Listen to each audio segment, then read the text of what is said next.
Do you need a break? I'm not going to have you raise your hand on that one. What do you need? Do you need, how about a free, and you're already hooked, right? The word free sets you up. How about a free 3-week vacation? Who wants to sign up for that one? Anybody? Okay, 2 of you. Okay, the 3 of us are going on a 3-week vacation, all right? I don't know if it's human nature, if it's our culture, but it seems that the answer to the question, how are you? If you don't say, I'm fine, which sometimes is the biggest lie in the world, if you don't say that, you say what? And it's that T word, tired. It seems like everybody, at least above the age of 3 years old, it's like at 4 it starts, everybody needs a break. They need something. They'll say, I just need to get away, or I need a staycation maybe, because you go on vacation and you come back, what? Tired. The point is that we get tired, we get worn down and worn out. We get weary. What's the old saying? Weary in well-doing, that we borrow from Scripture. We get tired. So along that line, what is rest for you this morning? Because I think, in general, there are some things, right, that everybody looks at as rest. But as our personalities differ, there are some things that are peaceful and restful for one person that might be annoying or at least stressful or tiring for someone else. It might be going to the lake and fishing. For somebody, that is their therapy in a sense. And for other people, especially if they're not catching a lot, that's more of an annoyance than anything. They get impatient and they're ready to be somewhere else. And so some of this is subjective then. When we think about rest today, there is some subjectiveness to this in the sense of part of what I need to do if I'm going to have proper rest, even before God, is to realize and discover even what is it that helps me to recharge, to rejuvenate my life. What is rest? Let's examine together this morning these 3 ideas. First, the command in Scripture. We'll go back to Exodus and Deuteronomy and consider the Sabbath command. And then an investigation. And I simply mean by that, looking and investigating a question. The basic question, what does that mean for the Christian today? Are we still bound by Sabbath keeping? What does that look like? An investigation. Or if you're filling out the handout and you want to put beside investigation, you could also put an answer, because that's our goal. Let's find an answer to this question. And then we will consider a promise. There is an incredible promise given to the people of God for the future as it concerns rest. Let's open up our Bibles together to Exodus chapter 20. Exodus 20, the command. As we turn there, you might think about a long road trip. Or maybe you don't want to think about that, but we're going to have to, all right? A long road trip. And you're in one of those sections on the interstate where it's pretty desolate. There's not a lot of exits. The exits that are there are county roads, and you don't know where those lead to. It reminds me of eastern Arkansas is a place I tend to think about when I'm picturing an isolated interstate drive. And I'm pretty fond. I like the country and being outdoors, but I'm also, when it comes to traveling, I'm kind of an interstate guy. I'm all about efficiency. But you've been there. Maybe you left early in the morning. Maybe you left at night when the kids were asleep in the car and you drive all night. But you've been there where you are you're about to that breaking point. And you've either got to stop and find a hotel and get a few hours sleep, or at the very least, you need to find somewhere to pull over, get out, what do we say, stretch the legs, maybe get some coffee or whatever you do. You need to recharge. You need to reset. Somebody's waving at a baby, and I thought for a second they were waving at me. I thought, wait, my mic's off or my tie is, I don't know. You need to reset. In a lot of ways, that, of course, in a much bigger way, is what God did for his people Israel in the ancient world. He gave them a reset day. You can think about the work week, their 6 days, as that long road, that long trip. And God says, I want you to take one day in 7 to interrupt your normal activities and rest. He tells them to remember the Sabbath, like a man who forgets his anniversary. You need to remember the Sabbath, and then you need to observe the Sabbath.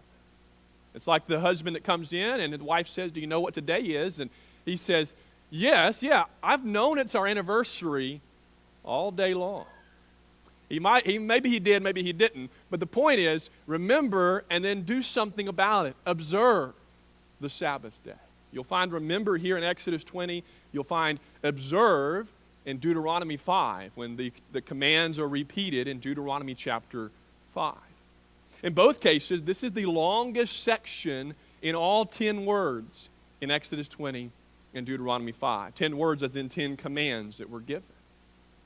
You'll find 2 different emphases as well. Exodus 20 emphasizes the creation connection to the Sabbath.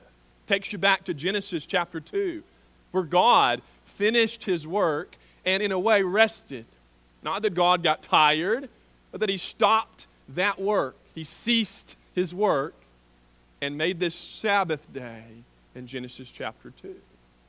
Deuteronomy 5, on the other hand, it emphasizes the Egyptian slavery, now rescue from that connection.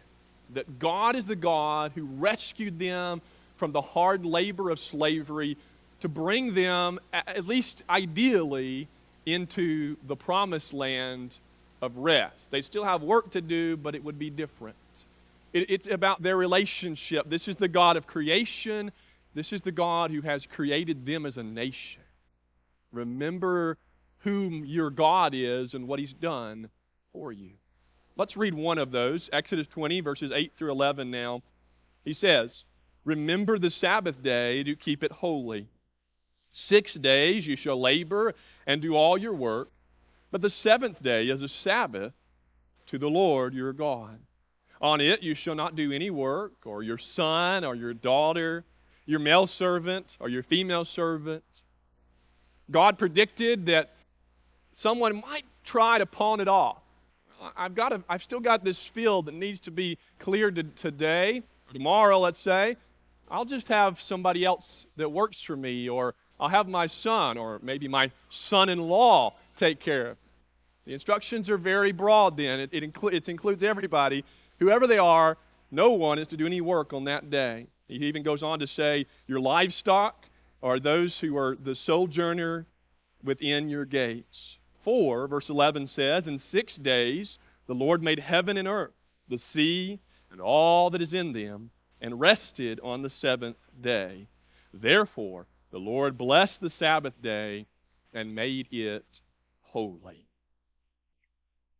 Have you ever considered the origin of our week? We look at different parts of God's world for our year, our month. Where does a week originate? And the best answer is that it goes back to this creative work of God. The 6 days of creation, and then the 7th day as the day God sets aside here and then gives to Israel. And this was not along the lines of God in creation. This was not a day when they were to do absolutely nothing, however that works. It was more about stopping the usual course of their occupation and their daily activities, to stop that and take time to worship God with greater emphasis and time devoted to it, to take time in that way to rest, but also to focus on worship. Now, over the centuries, the Jewish people began to add stipulations and regulations to the Sabbath idea. And it got to the point to where, in one way, you could not do anything. They even attacked Jesus because he healed someone on the Sabbath day. They attacked people that were healed by Jesus because they let Jesus heal them. And as Jesus would say, God made the Sabbath for humanity. Mark chapter 2, verse 27 is one of those places when he says, God made the Sabbath for man, not the other way around. This was meant to be a rest stop at the end of your week. And it is totally unique. There is nothing else like this in any law code, in any civilization or culture in this time. Nothing like this. A God who gives His people a command to rest one day in 7. And then it would go on to be 1 year in 7. There's a Sabbath year where the land rests and more. This was a sign of their covenant between God and Israel. As we read Exodus 31, 12 through 18, as He's making these reminders, as they're preparing to enjoy worshiping God, and now they have the tabernacle. It's in verse 13, if you want to glance at it. It's in verse 13, when God says He's giving this Sabbath as a part of the sign, it's one of the signs of the covenant between God and Israel. As they kept that Sabbath, it was a part of their ongoing connection, their ongoing covenant relationship with their God. It was God's way of connecting Israel to Himself based on His creation work and His deliverance, the way He had delivered them from slavery. This is the command in Exodus 20 and Deuteronomy 5, a sign of the covenant. Let's think now about the question, or let's do an investigation into the question, what about the Christian today? Now, when I think about Sabbaths and taking time off, there's a story of a minister who, he might not have had the best work ethic. He spent a little too much time enjoying his leisure time. And this was a few years back, and so there weren't even the same types of entertainment as we have today. But one of his favorite forms of entertainment was to spend hours on horseback. And so he would just go ride through the hills on horseback for hours when he was supposed to be getting work done. But here's where he was smart. He named his horse very carefully.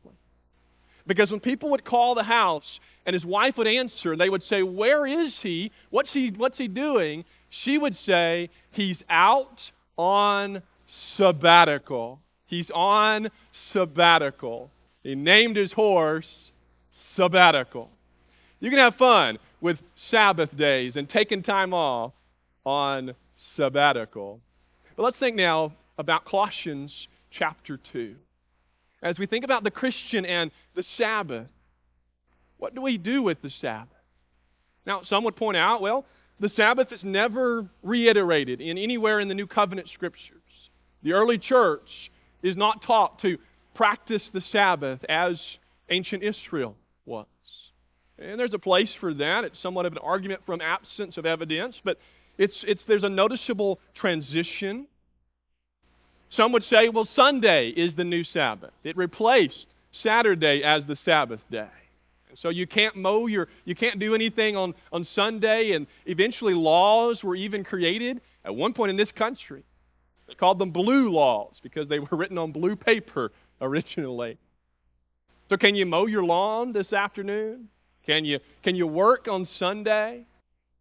Or does this mean that we're supposed to take a nap all Sunday afternoon because that's what God wants?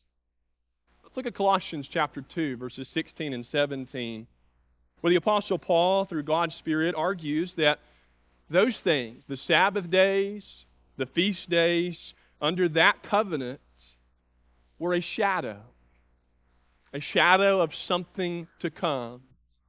We already noted that this was a part of God's covenant with Israel. It's a part of the first covenant, not necessarily a part of the second covenant. Let's read Colossians chapter 2, 16 and 17. This is after he has reviewed Jesus and His work on the cross. Therefore, let no one pass judgment on you in questions of food and drink, or with regard to festival or new moon or a Sabbath. These are a shadow of things to come, but the substance behind the shadow, the substance, the reality belongs to Christ. And then he'll go on to say, don't let someone disqualify you for this. Don't let them try to put these stipulations and regulations on you. Don't touch that. Don't eat this. Don't drink that. We don't know all of the context here of what some were accusing the Colossians of. But we do know that some were trying to bind, or as the word is here, judge them based on this old covenant, these old covenant practices. So we have an inspired writer telling the early Christians, don't let somebody call you out on that. Say, well, you have to do this. It's a pretty good example of a clear teaching that we are not bound today as new covenant people of God to practice the Sabbath. Another passage to consider is in Romans chapter 14, and it's already on the screen. There it is. All right. Romans 14, 5 through 12 specifically, is when we are encouraged to be careful about how we look at other people and the days and the things that they observe. Let's read from Romans chapter 14 together, beginning at verse 5. This passage provides some further balance. There are some who look at the Sabbath and say you have to keep it, and it has to be Saturday. Or Sunday is the replacement for Sabbath. We noted those two. There's a third possibility where some say you can't do it. If you personally decide, I'm not going to bind it on somebody, I'm not doing this because I have to do it, but it's something I'm going to do. Some would look at that as, well, no, you can't do that. Look at what Paul writes here about different days and how we see them. Romans 14:5, he says, one person esteems one day as better than another, while another esteems all days alike. Each one should be fully convinced in his own mind. The one who observes the day observes it in honor of the Lord. The one who eats in honor of the Lord, since he gives thanks to God, while the one who abstains in honor of the Lord and gives thanks to God. For none of us lives to himself, and none of us dies to himself. For if we live to the Lord, and if we die to the Lord. So then, whether we live or whether we die, we are the Lord's. For to this end Christ died and lived again, that he might be both the Lord of the dead and of the living. Now question, why do you pass judgment on your brother? Or why do you despise your brother? For we will all stand before the judgment seat of God. As it is written, as I live, says the Lord, every knee shall bow to me, and every tongue shall confess to God. And then the concluding statement in verse 12 for this part, so then, each of us will give an account of himself to God. We're warned here to be careful. When it comes to what we might call today matters of conscience, personal decisions like this, be careful. I'm responsible to God for how I honor him in whatever I do, and I'm going to stand before God in judgment one day. I'm not going to stand before you, and you're not going to stand before me. Be careful, he says, how you look at what someone eats or doesn't eat, what bothers their conscience that might not bother your conscience, vice versa. When you look at and investigate the Sabbath, let's say, for the Christian, no, there's no indication that we are bound by that. It was under a different covenant. We do see Christians putting emphasis on Sunday, not in the same way as the Sabbath, but as a day when Jesus was resurrected from the dead, a day when they began to meet, as we've done today, to partake of the Lord's Supper. I think Acts 20, verse 7 was mentioned earlier. Now, eventually, about 2.5 centuries later, a government will step in and make some rules and some laws about Sunday. And that trickles down even to not too long ago in our culture.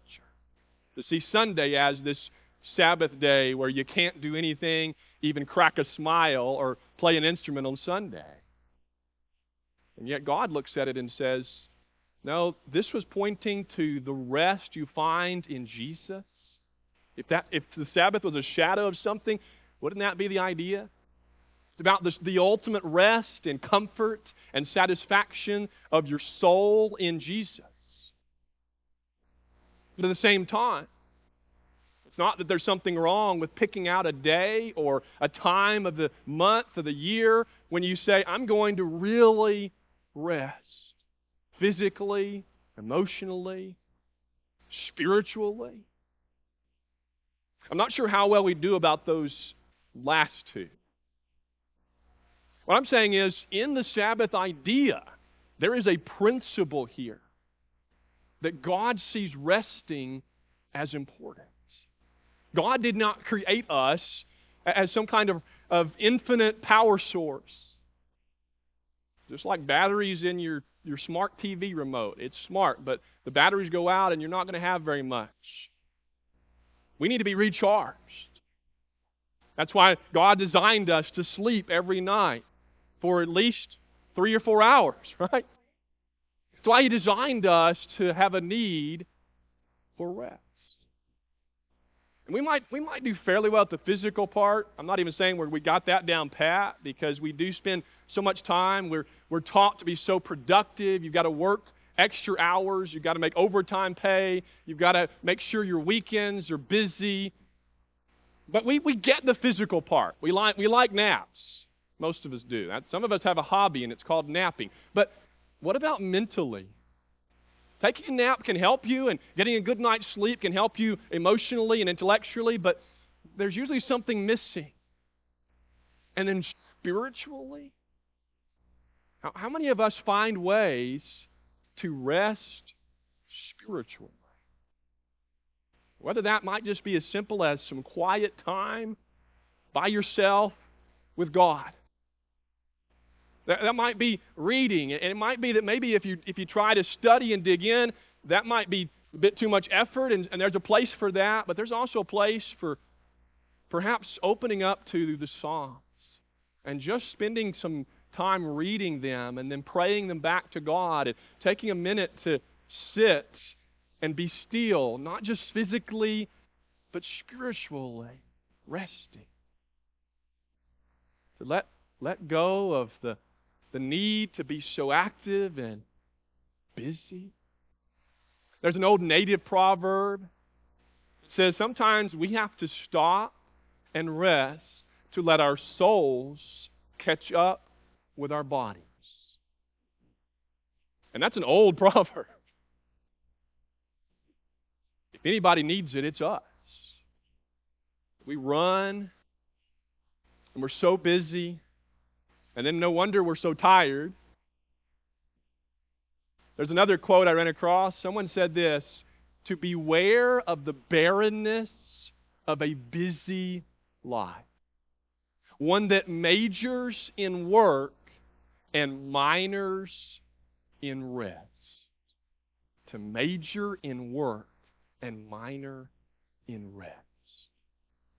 An investigation that says this isn't about keeping some rule, but it might be that we easily dismiss the idea of taking rest when we need it. It's how God designed us in this life. Now let's close this morning by considering a promise. In Matthew chapter 11, Jesus calls out. He says, "Come to me, all who are weary and heavy laden." He says, "Come to me and you'll find rest," there it is, "for your souls." Matthew chapter 11, 28 through 30. He says, "Come, my yoke is easy." There's still some work to be done. That's what a yoke is for. But it's easy.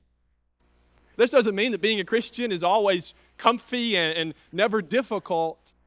It does mean that the emptiness in my heart, in my life, that barrenness can be fulfilled when I come to Jesus.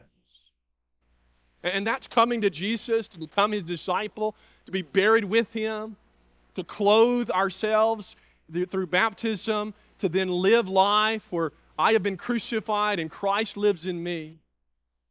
To live life where I can depend on a God who never lies and whose promises always come true in the end.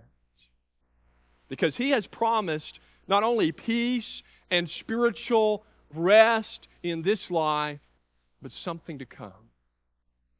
Let's turn and read Hebrews chapter 4, 9 and 10. Hebrews chapter 4, 9 and 10.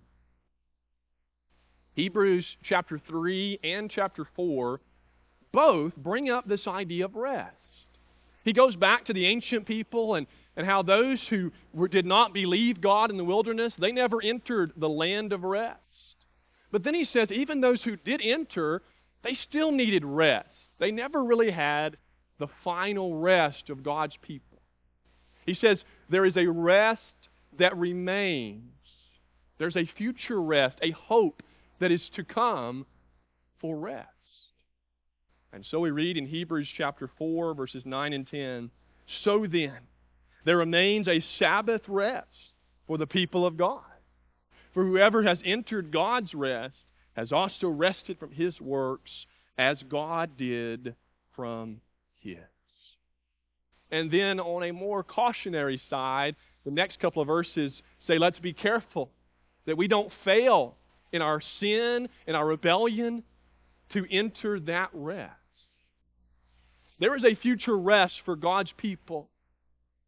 And there are lots of questions about what we'll do and won't do in heaven with God. Is it a 24/7 worship service? Will we be doing things? But what I do know is that there's a promise here of rest from the hardships and the labor and the toils, both in general and the times when living this life as a Christian isn't so easy.